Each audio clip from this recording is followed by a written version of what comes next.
he's all over the country, doing this type of work, so I think it speaks real well of Lamar's as to, where we're at and what we're doing, so.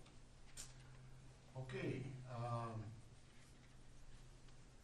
Rick? Steve.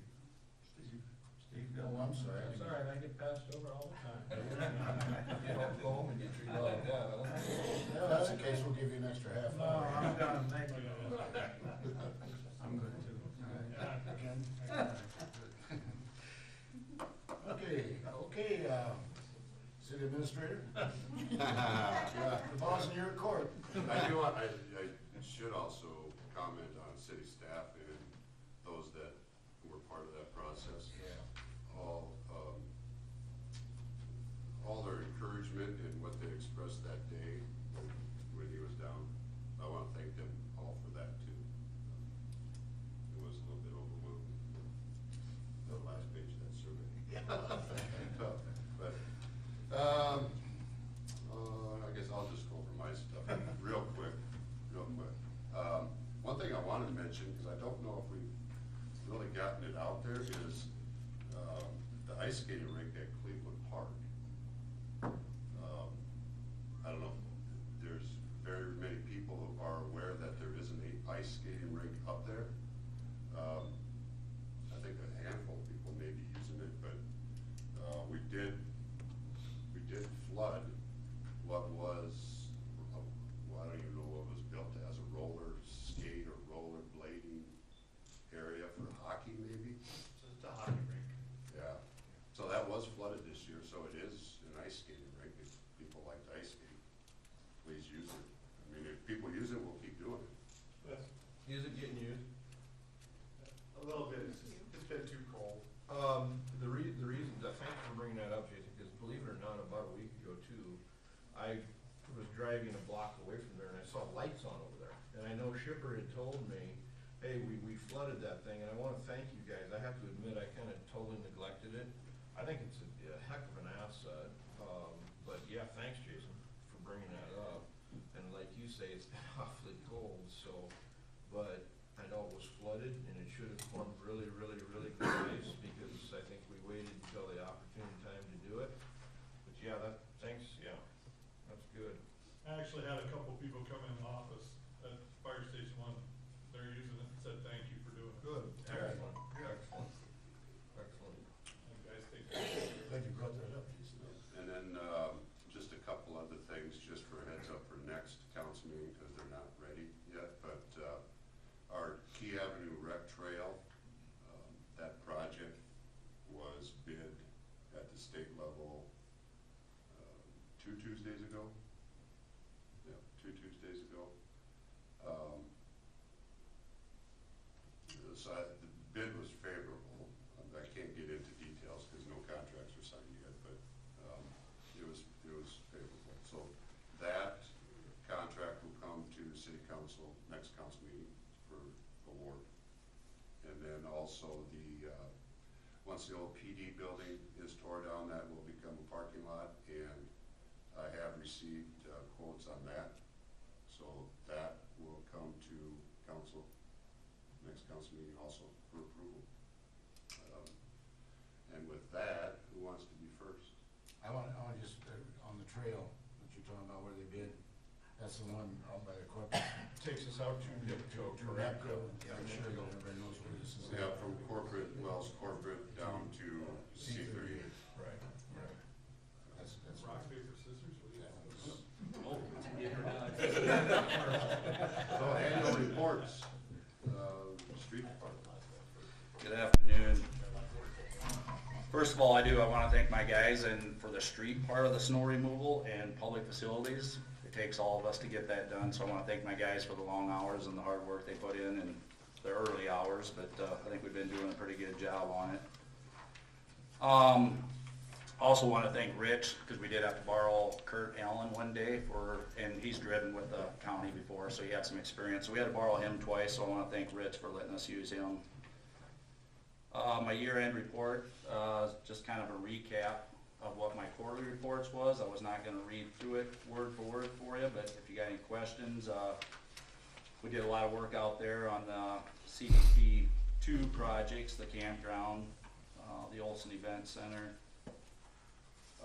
We got a lot more to do this year, but one thing we did focus on in the streets this year, I'm hoping it'll be next year's report to compare for potholes. You can see in March we had 908, April 255, May and 67. We did focus this year on fixing a lot of these continuous every year potholes that we have come in. So I'm hoping that goes down a long ways and we kind of take care of that. But otherwise, if you got any, I don't know if you got any other questions on that, on my annual report. But How far away are we from, getting that campground pretty fully functional? Steve talks about this golf tournament, which is the first I've ever heard about it, but I'll tell you what, that it would be great to have that thing fully operational. We got a lot of work to do down there yet, and we've been visiting with Jason. We kind of talked maybe after the budget process, we got done here, maybe we sit down with some of you guys, committee members, and we let you guys know and have a meeting together and let you know what work needs to be done, because from what we were told, it's changing a little bit, so that throws a little wrench into everything. So there's a lot of work. We gotta raise that all up, because we were told there's 4 inches of concrete going through the whole road. Well, I don't think it's getting concrete, so now we gotta bring that all up with either asphalt or 2-inch rock, rebuild that back up, because right now we're ground level. We gotta come up with black dirt, so then we need that height so that we can get it to drain. We got drain tile to put all the way around, we got docks to put in, there's a lot of work, and I guess if we just sit down and maybe, so you guys get a better idea, I don't. Are we budgeted for the most of that? I mean, is most of that in the budget, Jason? Or is it mostly Probably CVP two? CVP too, I would say. CVP two. The majority of A lot of it it is, a lot of it is. Yeah. But you're still gonna put pads for the units, correct? Or are we going to crushed rock, or what? Well, that's what we've been talking about. I mean, the issue, part of it was used last year, was usable last year. And other parts were not, just because of groundwater. The ground wasn't stable enough for anybody to really feel comfortable camping on. Okay, So that gets into, some more grading needs to be done. The original design had, drain tile around the outside with intakes to collect groundwater or surface water, and to try to, do what drain tile does, keep the ground dry. right. So that's still gotta be put in.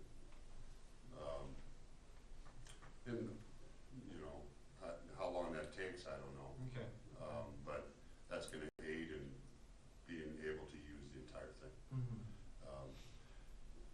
So even, while we wait for that, there's other things that we need to do.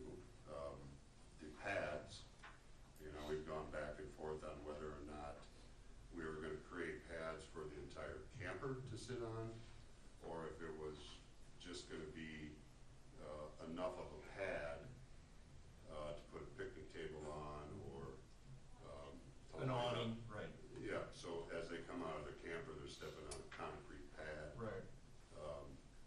So that needs to be done yet. The docks are sitting out there waiting to be Yeah. installed. Well, I'm not opposed to the fact that the longer it sits, within reason, the more it's gonna settle, the better it's gonna end up being in the end. I'm talking more about functionality for bigger events. We've got, Quasqueak coming in, we've got, a golf tournament, this Plymouth County Fair. So, I guess functionality, if it's not perfect, it's not perfect, fine in the end, not a big deal. I would say, it's pretty much ready to go the way it is. Okay. It's just how many, we gotta figure out what big events we got, Okay. can we break it up in half? Then you gotta remember, when we seed, we put black dirt down, you grow seed. You know how that is. Sure. You need a good 2-3 months, you know what I'm saying? You can't plant grass, have grass come up an inch, and then let people walk around on it. So we're gonna do our best and try to, it's ready to go the way it is. We can do work down there. Yeah, it's gonna be a work in progress, so, you won't have the finished product this. I don't think this Okay, year. that's fine, that's totally fine. I think the longer I don't have a problem with that, as long as it's usable Yeah. within reason. But we have to, clerk, that, the minute, we know what we gotta do, and the minute the weather settles down and they're ready to go. Okay. Jason, and I'm gonna come back to you in just a second, Scott, but we had talked about killing the pond several times. Is that moved I have forward? not gotten a response. There was some initial talk with the DNR, that they would participate in it. Is there any way we can pimp them up a little bit? Because Yeah, I'd I like to can get, contact him again. There was no response the last time I tried to contact him. because I would like to get that killed and then get it started over, because it could really be a good thing. Yeah, the last conversation was, yes, they were willing to participate, and they were gonna have, an individual come up and look at it, just to see what it would take to do it. But at that time, and that's, I don't wanna say it's been a year, but it's been quite some time, but they were willing to do it. I'm guessing they'll only do it in the fall of the year, because they've gotta get all the dead fish out of there and put them on fields and stuff, so I'm guessing. I would say it'd probably be in fall after the crop's out. But to you, Scott, I've had a couple citizens that have called me on snow removal things, and you've gotten right on them, and they've gotten back to me and said, wow. And so I really appreciate your crew, and I know the whole city works, you know, if you guys team up. Yep, But you guys have done a pretty darn good job, pretty bang up job, yep. so appreciate that. Yeah, and as you know, we hired 2 guys within, I think today is like 6 months, and the other guy's 6 weeks. The one guy never had a CDL, he jumped in, he's doing really good. The other guy had some experience part-time with the DOT out there. These guys are for snow removal, I give them thumbs up because they've been doing really good for getting put out. Thank God we didn't have a lot of snow, so the smaller snows are nicer, so you can kind of see the curve and see where you're going and see some things, so but it's working out good with them. Well, they've been doing a bang up job, so. And I just also wanna say thanks for giving me the okay to go out and find a hydro seeder this year. I did find one, we took delivery of it, last Thursday, so that worked out really good. Yeah, there's probably not a whole lot of confidence right now. No. And long story short, thank God for the internet. Found a post from like 2016, got a guy's name off. They're in Cincinnati, Ohio, and they do this for a living, but they buy real old hydro seeders. They tear them apart, and there's 3 major components: the pump, the tank, and the engine. Well, this one's got a brand new tank on it. It's got a brand new pump on it. The engines, they're kind of, to me, minor, because they can, in a way, be rebuilt. But no, I took a lot of faith. This guy, he did really good. Sent me all kinds of pictures, and I felt good about buying it. So. Well, Brad has a Zamboni on his budget for next year. He's gonna bring that up next. I just got one more thing. I don't know if you guys got these pamphlets of Grid Smart in front of you. Yeah. Back in June, we had a 4-camera system up there that detects traffic down at 75 and 3 on Bob's driveway, or Bob's drive-in corner down there. But so we had to replace those 4 cameras, and now what they do is they put up this one camera. It's a Grid Smart. You can see it's up over there by the subway corner if you look up above the street light. But I thought this was kind of neat. What this does, it comes with some software that actually tracks cars from every way. And if you look at that front page, this is July 1st through July 31st. There was a total of 512,557 cars that went through that intersection. And it kind of breaks it down northbound. That gives you the total there. And if you go, it says northbound at the top, says right turn, through, left, U-turn. Just to kind of explain that U-turn, it's not people doing a U-turn in the middle of the intersection, because when this first came out, I called the guy and like, hey, there ain't people doing U-turns down there. But anyway, if you're coming into town from the west on Highway 3 and you pull up by Bob's Drive-In and you're saying, hey, I'm gonna take a right and go down to Casey's, because it'll track it like a block in and a block after it makes its turn. So you're going eastbound on 3 and you want to take a right turn and go to Casey's, but as you're going by Bob's, you look down Bob's and you say, hey, I want to stop in here. So you pull off, make your right-hand turn, and then you loop right back in. If you notice, all 4 of those corners have driveways. So what it's doing is tracking that car, and then it considers that a U-turn. So all 4 corners has driveways where you can turn that. So that's what that U-turn is coming from. But and it just kind of, if you look at the 3rd page, that's kind of what engineers look for. I did hand this into the DOT, and he took it down to Sioux City for that intersection to see if they wanted any information on it, but not to bore you too long, but yeah, it gives you the months. We are missing I think September. We had some, malfunction down there with the software, but it just kinda shows you every month how many cars go through that intersection. So 512 is a light number, because you're missing some months? No, 512 is probably the high number. Okay. September ain't there, but if you look at, October is 462,000. November is 426,000. That's the month of July? That's the whole month. It's down at your bottom right-hand corner. 500,000 cars in 1 month. Yep, you got a little over 500,000 cars in 1 month. That bottom right total right there. Maybe that'll make them fix it faster. It's gotta get moved when we actually close that intersection down to get it fixed. Yep. What's the status The on that? $500,000's gotta get moved 2 blocks down the road. Anybody know where we're at with the state on that? I did talk to Troy, he didn't know too much, but he thought the company that was supposed to come and fix it, this is the story he heard, he wasn't for sure, he thought they got bought out. So he hasn't heard any more on it, but I will keep up, I usually try to keep up with Troy out there, and I'll try to give you guys, keep an update with you guys on that, so. Scott, is this a system we bought? Yes, it came with our new camera system. Is this the only intersection we have it at? We do have a Grid Smart at 4th Street by the truck stop in 75 when that lightning or that wire fell down and took that out. We do not have the software in there. They gave us, on this first camera, they gave us the software to put in there. And don't quote me, I think it's $3 or $4 grand that they gave us to see what it can do. And I mean, the technology is always getting better on this. So if you ever want to do it, I think the next oldest intersection is going to be Dairy Queen. Those cameras we have had some complaints this year. We've been working on them, but that'd be our next one that would have Grid Smart. Well, that was the intersection I was thinking of. That request has been put into the DOT to do their study on that intersection. Down at 4th. Yeah, Dairy Dairy Queen. Queen. Yeah, we do not. Weren't we So talking that's about, supposed to be this weren't we summer. talking about altering that intersection?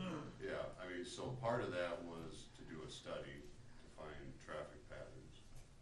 And I think that's supposed to happen this summer. The DOT, I think, is gonna be in town and do traffic counts on, Where you run over those wires that you see across the road, you feel that little bump. yeah. They're gonna be on Highway 3. So I wonder, through well, Dodge. my ultimate question is, does this, or could this take the place of Yes, it them could. coming in and putting those little strip things down? If we- Well, you'd have to update to a new camera system, and Yeah. I think you're looking at about I mean, this would give us the same data. 16,000, yep, for that new camera system. And that will be a 1 camera. I think right now we got maybe 5 cameras up on that going across that road. This would update it to 1 Grid Smart camera that can do all your counts. It would count all your traffic, give you all your information. Is there any cost sharing with the DOT, because there you're dealing with Highway 3, which is a state highway, and at Dairy Queen and at Hy-Vee, or Verizon, or whatever you wanna say, those are all in town, those would be all town, but It's our traffic light. I can look, but it's pretty much, I don't know. As far as I know, I can look into it, but yeah, I was just. it's our traffic lights. I don't know. It's been like that since I've been here 20 years. I don't know if they have, I don't think, just like the ones going through town here by Sherwin-Williams and right out here, state has nothing to do with those traffic lights. They'd actually like to see them gone, but Yeah, we brought that up too, and that didn't work very well. that didn't go very far. But we only got half the people that are driving through.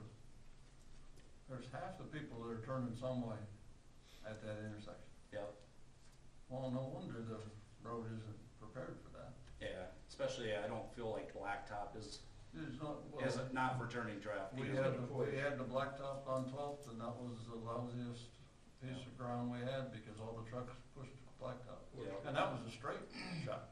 They weren't turning. Yeah, Remember 4th, they put the Same concrete thing. in? Yeah, Same 4th. thing. Central and 4th? yeah, Same thing. So this is really good stuff, because this tells us exactly what we know. Everybody goes up there and turns, and especially right turn on red. They turn all the time. And if you look, I think kind of And then on, do a U-turn and go back, so they can get around it. every month you look, you got a northbound, we got high on northbound, you know, so you got a lot of people coming, making, I mean, your turns there and stuff. And like every year, I'm gonna hopefully do a bar graph just to give you an idea. I won't print everything out, just to show you what traffic count is at that intersection. Well, I figure you'll have less potholes to fix in March this year, so. I don't know. That's because you won't have any potholes you can get to, but So, that's my comparison. Any further questions for No, Scott? thank you. Thanks a lot, Scott. Just a second. Oh, excuse me. Have you ever considered doing an audit on signs in town? we do, Jim Conley, I think, pretty much has, all of our signs are, I'd have to check with him, he's got everything done. We have all of our stop signs and, no park, I mean, he's pretty much got every sign a picture of on his, I don't know what, I know the signs that were put into the daycare on Fourth Southeast for the daycare, and the daycare no longer functions. It allows them to park in the afternoon there or during the hours when they're picking up kids. And I just wondered if those signs need to come down. on They- Fourth Street, they- that got no. reopened. I was gonna say that reopened. Yeah, that's has reopened. Oh, they took those signs down? You know, by No. George, Oh, by they George, opened it by up. George, you Okay. mean St. And then, Darcy's or whatever? and then the Yeah. other question I had on Sixth Avenue behind us there, it prohibits truck traffic to go through there. But now we've done quite a bit of work on that street, is that current? I mean, there's still trucks on it, but I mean, I think originally it was because of the condition of the street. Yeah, you know, as far as I know, that's been like that for the last 20 years that I've been here. We get, once in a while, there for a while, we were doing work, it's probably back when Charlie was still here. Yeah. We ran a lot of dump trucks up and down. We actually had people, I think, call in and make some complaints